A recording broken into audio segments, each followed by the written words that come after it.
Hey, it's Christina with Christy Fit 31, and today we are going to be doing a glute biased leg day.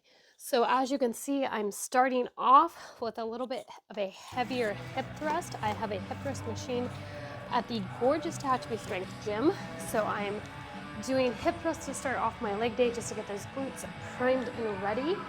And I'll show you here in a moment from a standing position how you can you need to be tilting kind of that pelvis forward and tightening those glutes and tightening that core.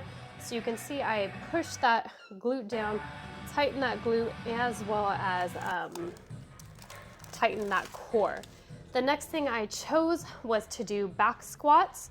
I went a little bit lighter on this just because I had already done the hip thrust, which was the main movement for me. And as you can see, I'm pushing those hips back first to really get those glutes to engage, squatting back.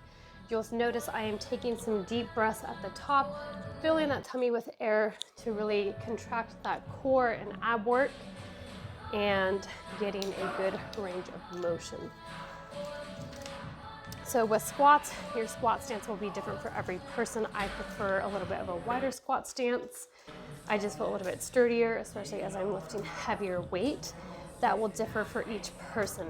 What you do want is to be controlling your breath, squatting back, using that foot as a tripod, so pushing equally through your heels, your big toe and small toe, and either be squeezing into the ground, which is a great one. The next thing I did was good mornings. So you'll see this is going to be a hinging movement. So I'm hinging back with those hips. It is not a squat. I have just a soft bend in those knees, but I am pushing the hips back, keeping a nice neutral spine. This is going to be working that low back, that hip, that glute, that hamstring. So just a good posterior core exercise. Or a posterior exercise. It will work your core a little bit as well, just as you're bracing. So you can just see, like I said, those hips shoot back first. That is the most important thing. Those hips back first, soften in that knee, controlling it.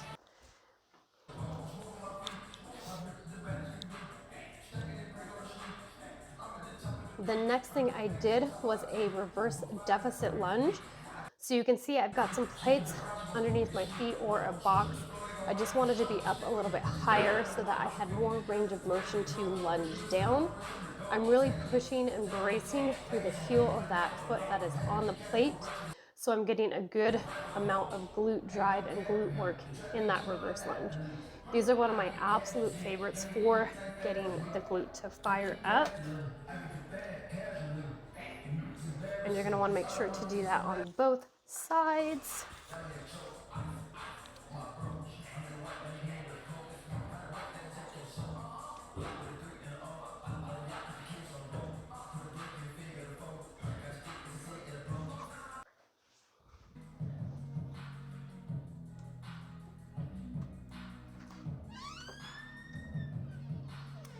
The next thing I'm going to be doing is a deadlift. So you're going to see it's another hinging movement.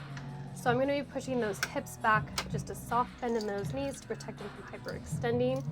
I'm keeping a nice flat back, so a nice neutral spine. The neck is in line. You try and keep looking down at that floor. And your arms are kind of just at a dead hang, so it's a dead lift. These are one of my absolute favorites. They work the entire posterior chain, the hamstring, the glutes, your low back, as well as incorporating some of that lat and back movement as you're holding the weight. You want a nice proud chest, and you're just hinging on that one.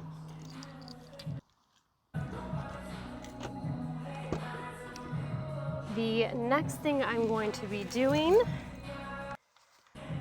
forgot to edit that. The next thing I'm going to be doing is step ups. I absolutely love step ups. This has become one of my favorite leg day staples.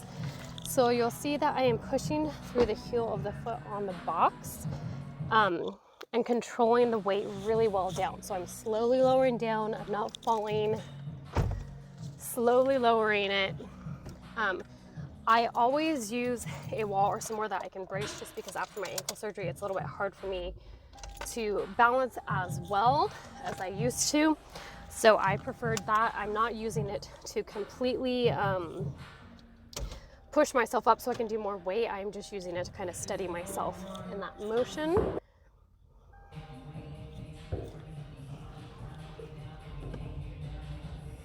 And you're gonna wanna do that on both sides as well.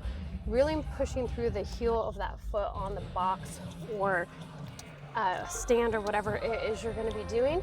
Here is another great lunge. So you can do the reverse or the Bulgarian split squat, which is this one. I had the bar in front of me, so I was using it. I actually should have had the box a little bit further away from myself. I wasn't able to kind of round up and really squeeze those glutes. You'll see I moved the box back for the other leg. But the Bulgarian split squat just loads that front foot with a lot of weight, so you're really pushing through that heel, driving up, and so you'll be getting some good quad and glute work throughout this movement. This is another favorite one. It's unilateral, so you're working one side at a time. Excuse me. So one side is going to take the brunt of the weight bearing exercise. This is great if you have any imbalances between your left and right side. And the last glute exercise I picked was to do a cable kickback. So you're just squeezing back and squeezing those glutes with that kick. You're gonna do it for both sides as well. Most gyms have attachments for your ankles. If not, you can always purchase them on Amazon. I'm just leaning forward and holding the front of that cable machine.